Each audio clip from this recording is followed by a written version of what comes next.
오늘 하나님의 말씀 열왕기하 6장입니다. 열왕기하 6장 24절에서 7장 2절까지의 말씀, 구약성경 571쪽입니다. 열왕기하 6장 24절에서 7장 2절까지의 말씀 교독으로 봉독하겠습니다. 이후에 아람 왕 베나닷이 그의 온 군대를 모아 올라와서 사마리아를 애워싸니 아람 사람이 사마리아를 애워싸므로 성중이 크게 줄여서 나귀 머리 하나에 은 80세겔이요 비둘기통 4분의 1 갑에 은 5세겔이라 하니 이스라엘 왕이 성 위로 지나갈 때에 한 여인이 외쳐 이르되 나의 주 왕이여 도우소서. 왕이 이르되 여호와께서 너를 돕지 아니하시면 내가 무엇으로 너를 도우랴. 파장마당으로 말미암아 하겠느냐 포도주 틀로 말미암아 하겠느냐 하니라. 또 이르되 무슨 일이냐 하니 여인이 대답하되 이 여인이 내게 이르기를 내 아들을 내놓으라. 우리가 오늘 먹고 내일은 내 아들을 먹자 하매 우리가 드디어 내 아들을 삶아 먹었더니 이튿날에 내가 그 여인에게 이르되 내 아들을 내놓아라. 우리가 먹으리라 하나 그가 그의 아들을 숨겼나이다 하는지라. 왕이 그 여인의 말을 듣고 자기 옷을 찢으니라. 그가 성 위로 지나갈 때에 백성이 본즉 그의 속살에 굵은 배를 입었더라. 왕이 이르되 사밧의 아들 엘리사의 머리가 오늘 그 몸에 붙어 있으면 하나님이 내게 벌 위에 벌을 내리실지로다 하니라.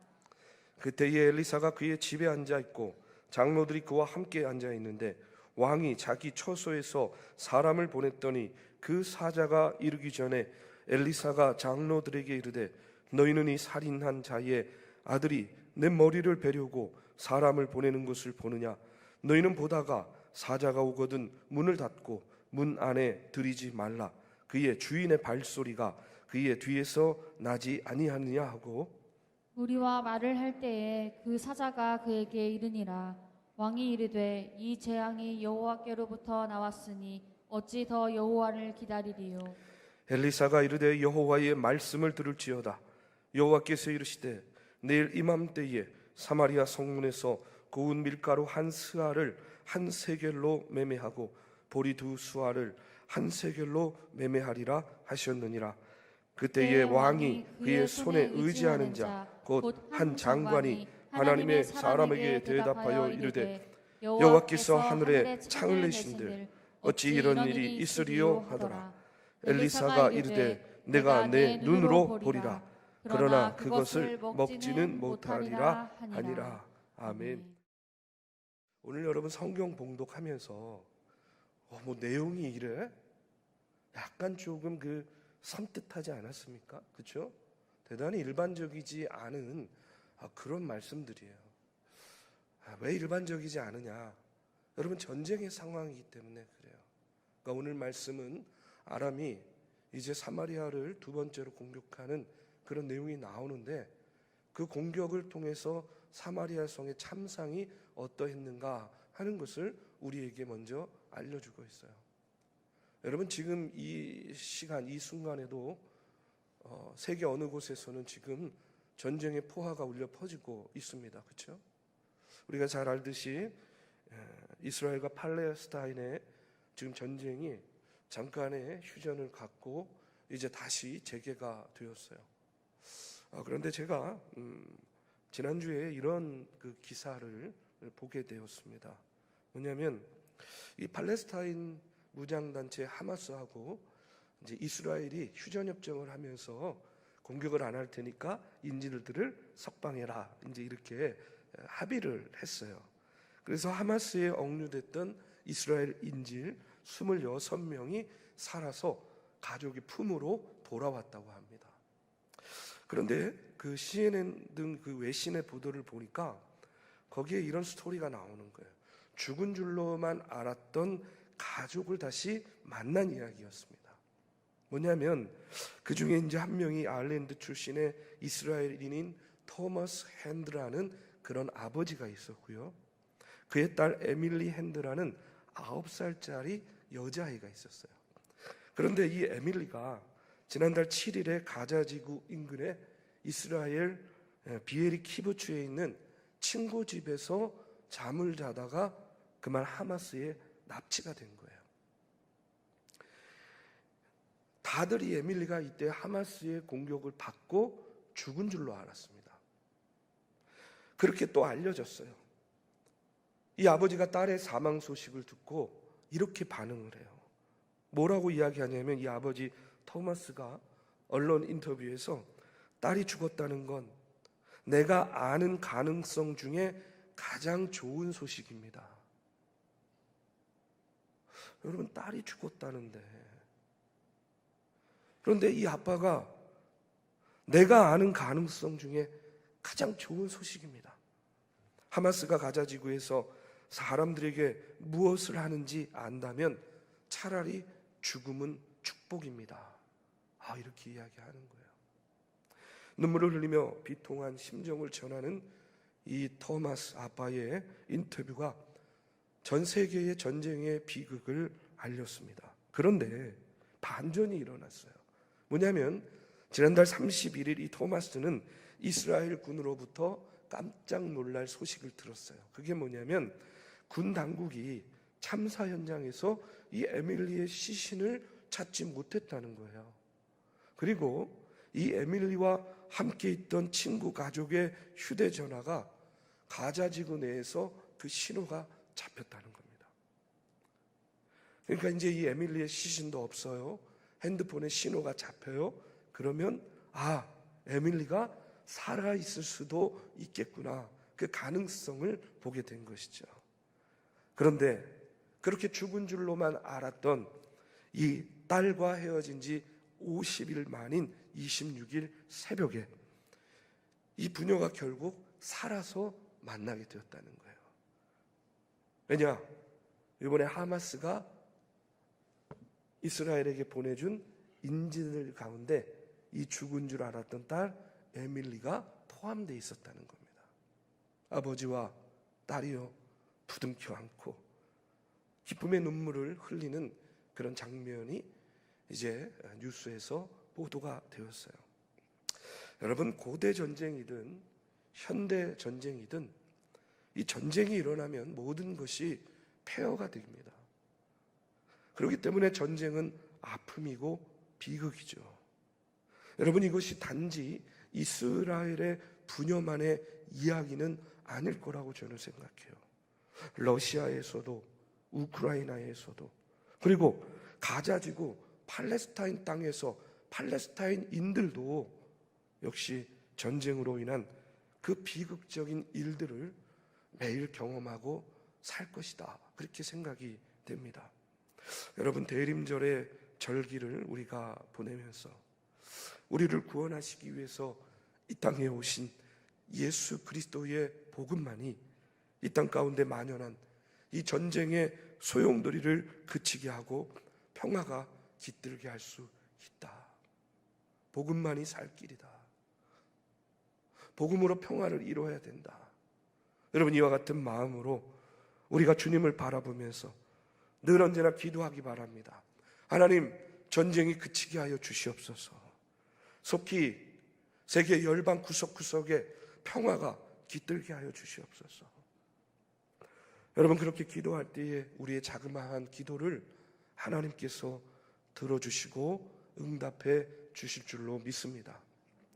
여러분, 지난 말씀에서 우리가 엘리사의 두 가지 이적이 일어나는 것을 봤어요. 하나는 선지생도가 요단강에 빠뜨린 새도끼를 어떻게 했어요? 엘리사가 물 위로 쭉 뜨게 해주는 그런 사건이었습니다. 또 다른 하나는 엘리사를 납치하러 온 아람의 요원들의 눈을 멀게 했어요. 그렇죠? 그래가지고 그들을 어디로 데려갑니까? 사마리아로 데려가서 이스라엘 왕 앞에 서게 합니다. 왕이 그들을 단번에 죽이려고 하니까 엘리사가 어떻게 해요? 그러지 말라 그래요. 어떻게 합니까? 잘 대접해서 살려보내자, 이렇게 했어요.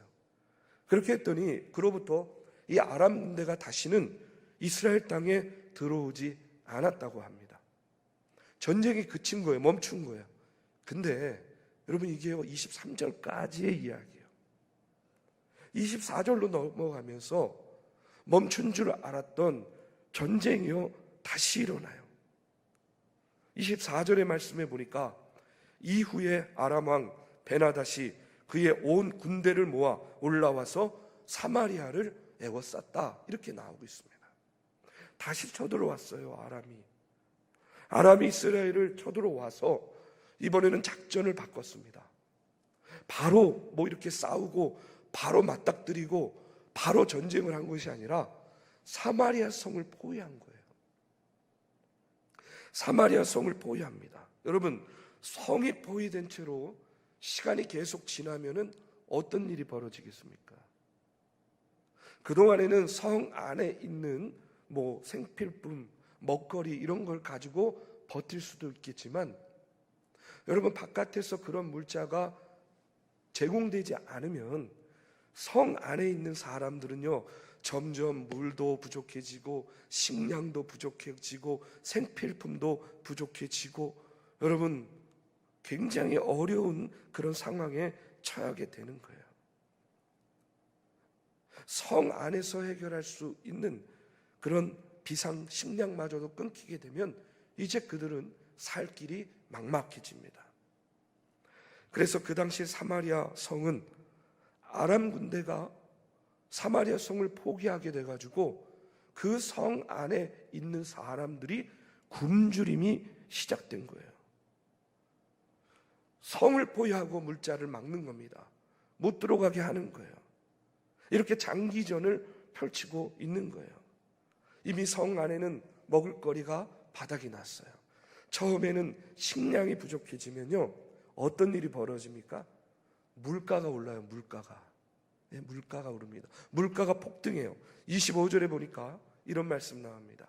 아람 사람이 사마리아를 에워싸므로 성중이 크게 줄여서 나귀 머리 하나에 은 80세겔이요 비둘기똥 4분의 1갑에 은 5세겔이라, 이렇게 나와요. 여러분, 한번 상상해 보십시오. 먹을 게 없으니까 이제 나귀 머리를 사가지고 먹게 되는데, 그 나귀 머리 하나에 가격이 얼마냐면 은 80세겔이래요. 여러분, 은 80세겔이 어느 정도 가치인지 잘 짐작이 안 될 텐데, 은 한 세겔이 그 당시 노동자의 4일치 품삯이었어요. 그러니까 80세겔은요 그냥 단순하게 계산해도 노동자가 320일 동안 벌어 모은 그 정도의 가치가 있는 거예요. 그러니까 먹을 게 없으니까, 여러분, 돼지 머리도 아니에요. 예? 아니, 돼지 머리도 아니고 누구 머리? 나귀 머리. 바싹 마른 나귀 머리 하나를 사는데 은 80세겔을 줘야 됐다는 거예요. 320일의 품삯이면 한 3,200만 원 정도의 값어치라고 합니다. 여러분, 무슨 말이에요? 집 안에 돈은 있어요. 예? 집 안에 물질은 있어요. 금은 보화가 넘쳐나는 거예요. 그런데 중요한 건 뭐예요? 성 안에 먹을 거리가 없었던 거예요. 너나 나나 할 것 없이 다 굶어 죽게 되었습니다. 레위기 11장에 보면 성경은요 뭐라고 나오냐면, 나귀는 부정한 짐승으로 여겨서 먹지 말라, 이렇게 이야기했어요. 그런데 부정한 짐승임에도 불구하고 먹을 게 없으니까 나귀 새끼의 머리를 1년치의 품삯을 다 들여서 사서 먹을 정도로 가격이 폭등했다는 거예요. 어떤 사람들은요 오늘 말씀해 보면 비둘기 똥을 돈을 주고 사서 먹는 이들도 있었다는 거예요. 제가 오늘 이 말씀을 준비하면서 이 비둘기 똥을 왜 샀을까? 비둘기 똥이 먹을 수 있는 것인가? 엄청 주석도 찾아보고 여러 가지 찾아보니까 먹을 수 있대요. 먹을 수 있고, 그 다음에 약재로도 쓴다고 합니다.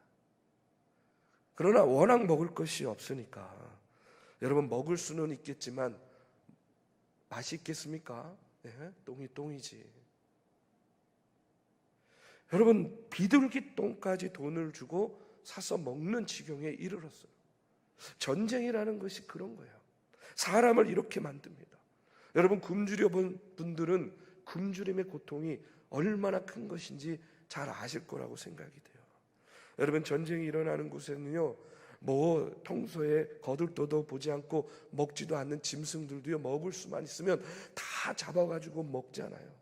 심지어는요, 벌레 이런 것도 잡아먹는 경우를 보게 됩니다.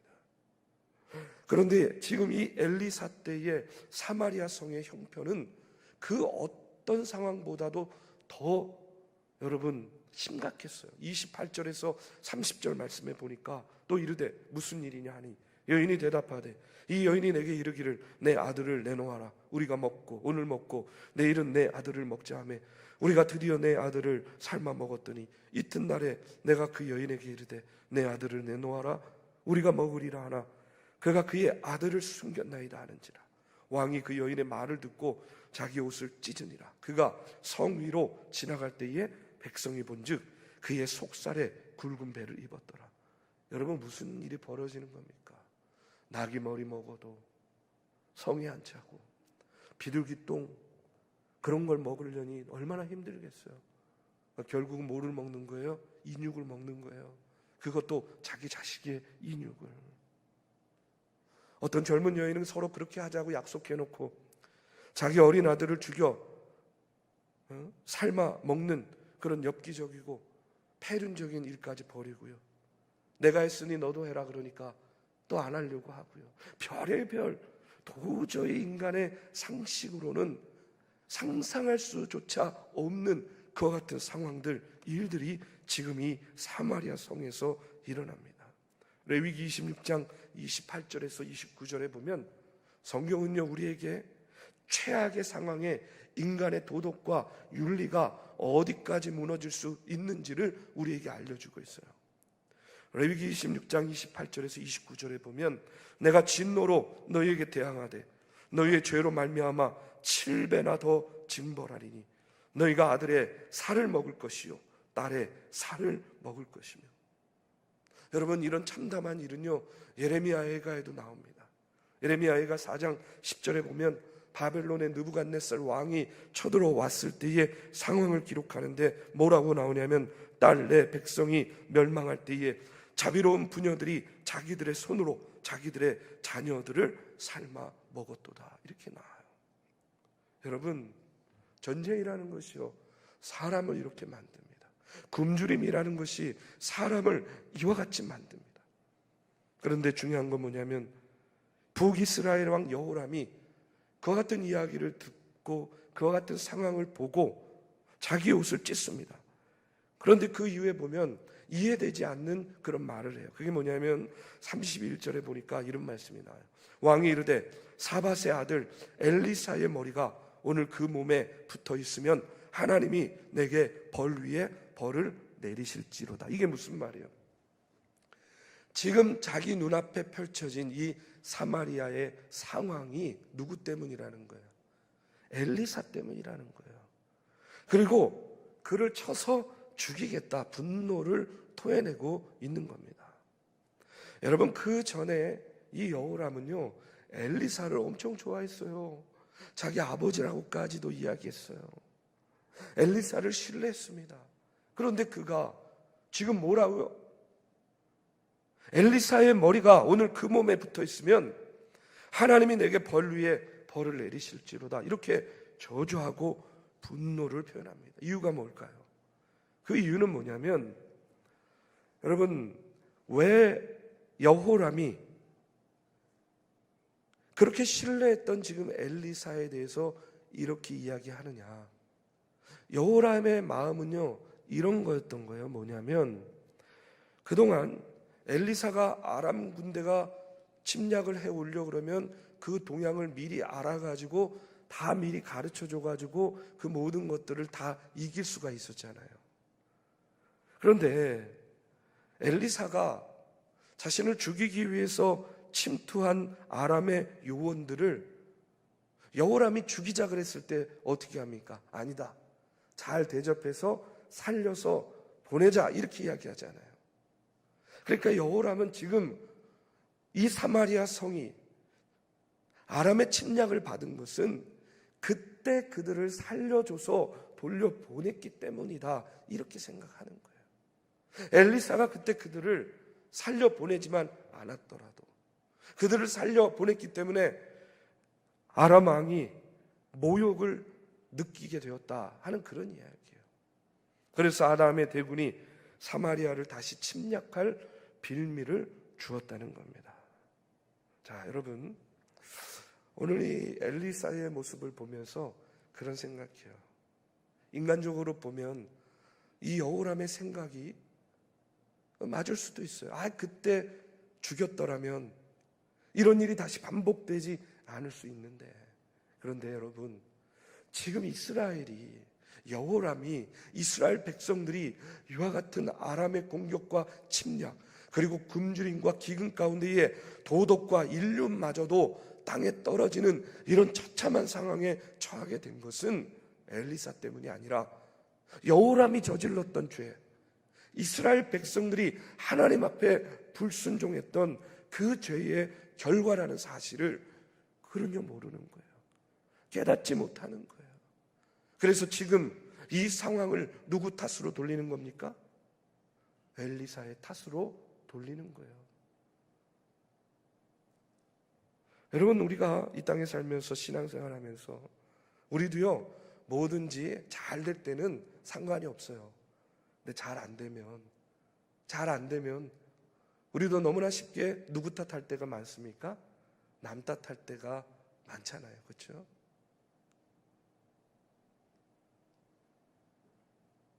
그런데 오늘 이 아람의 공격 가운데에 여호람의 모습을 보면서 우리는요, 다시 한번 분명히 깨달아야 됩니다.